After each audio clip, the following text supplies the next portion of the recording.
I love you, Red McCraith.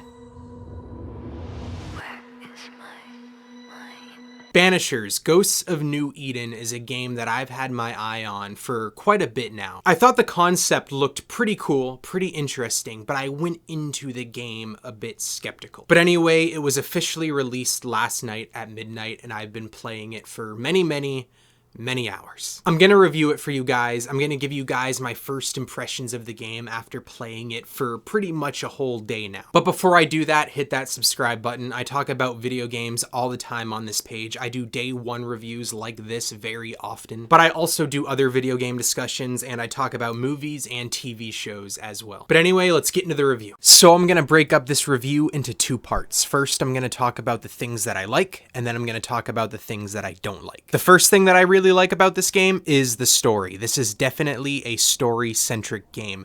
There can be chunks of gameplay where it's nothing but dialogue for a good 20 to 30 minutes straight. And honestly, games that do that tend to annoy me a bit if I'm not specifically in the mood for embracing a narrative over gameplay, but it doesn't bother me at all in this specific case for two reasons. The first reason is that I actually really love the narrative of this game. I thought I was going to like it, but I ended up liking it a lot more than I was expecting. And second is that there's a good amount of combat-centric gameplay to help balance things out, something I was worried would not be the case. I'll talk about combat and gameplay, but first I'm gonna go back to the story. I'll give you a brief synopsis here. You play as a couple, and their profession is that they are banishers, which means they are ghost hunters. They investigate cases of hauntings and figure out how to banish the ghosts or the demons or whatever otherworldly being it is. And the game starts with them traveling from Scotland to the newly discovered American colonies in the late 1600s, because a mutual friend of theirs needs their help desperately to banish a ghost who has cursed their small village. And now I have to get into a spoiler, but it's not really a spoiler because this spoiler is unavoidable.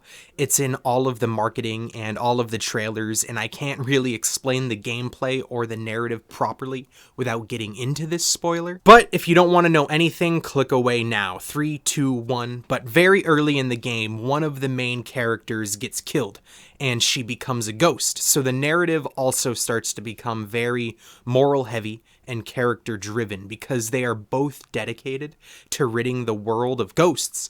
And now their relationship and their worldview gets completely shattered when one of them becomes a ghost themselves. And again, the story is just great so far, in my opinion. All the characters are very likable, great voice acting all the way around, dialogue choices that actually feel meaningful and inspire you to ask questions and to return to people. For example, you can talk to a person in this game and get a lot of details from them. Then you can go explore and find more details out on your own, and then you can choose to return to that person, and there will be new dialogue options based on your findings, and those new dialogue options can open up new things. And the game doesn't necessarily tell you to or suggest you return to that person, so you can miss out on tons of dialogue if you're not thorough. And there is a lot of decision making in this game that does feel like it holds more weight than other games like this that have the illusion of choice. Next, I'm going to talk about the gameplay, but before I do, it is my duty to make you guys aware of something really cool. That's right, this channel was offered its first partnership. And for what, you're probably asking? Maybe a razor blade? Maybe a really cool water bottle? No, not at all. I actually was really excited when they reached out to me because if you know me and you know this channel, you'd know that this is a perfect partnership. I'm just gonna let them speak for themselves here, and I think that you'll agree with me. And now let the games begin!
Terabytes is an upcoming documentary all about horror video games made by the same people that made those really good In Search of Darkness horror movie documentaries. I know I'm really excited for this project, and if you're like me, I'm sure you are too, and if you click on the link in my description and you place a pre-order, you'll also be directly supporting me in this channel as well. There's tons of cool options, including bundles with a lot of physical media and physical merch, which is something I also really like. But anyway, thank you Terabytes for reaching out to the channel, and now we get back to the review. But anyway, the gameplay is surprisingly more deep than I was expecting. It's not the deepest game in terms of gameplay in the world, obviously, but it has a lot more layers, again, than I was expecting. I thought this game was going to be simplistic and honestly kind of boring in terms of combat.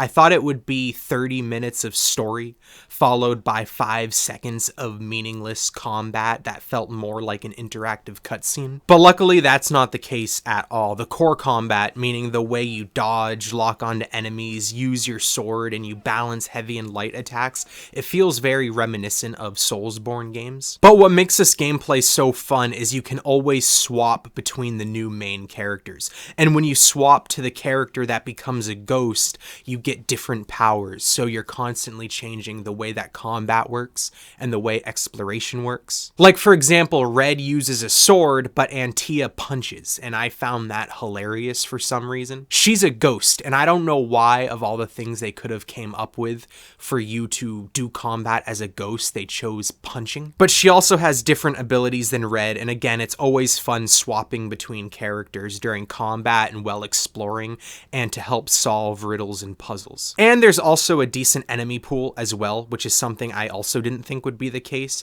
There's, I think, 4 enemy types that I've already encountered. There's finding new clothes, upgrading your gear, crafting, finding crafting materials, finding plants, finding resources, that sort of thing.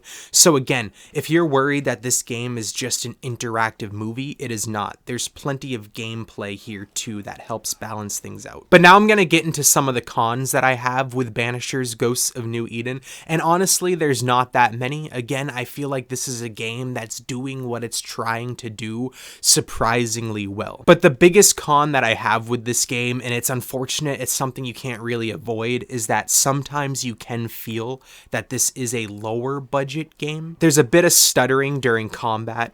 It's not as linear as some games, but some things are blocked off that make me wonder why. Like, for example, when you're exploring New Eden, it tends to want you to stick to just lanes and roads, and I wonder why you can't just go into people's yards more often than you can. Again, the voice acting is great, but the lip syncing is awful. Honestly, some of the worst lip syncing in a newer game that I've seen in a long time. So again, a lot of the cons really come down to the fact that you can tell that this is a AA game. But if you like games like this, I don't think you'll regret buying this game. I spent $60 on it on launch day, and I'm not regretting it one bit. But if you're on the fence, I think that this is a great in-between game, a game that can satisfy you between the release of bigger games, especially if you buy it on sale. But anyway, that's my thoughts on Banishers Ghosts of New Eden. Have you played it yet? If you have, let me know what you've thought about it in the comments. And if you haven't played it yet, let me know, do you plan to play it? Are you going to wait till it's on sale? Or is this a game that you're going to ignore completely? Once again, consider subscribing, and thank you for watching, especially if you watched this far.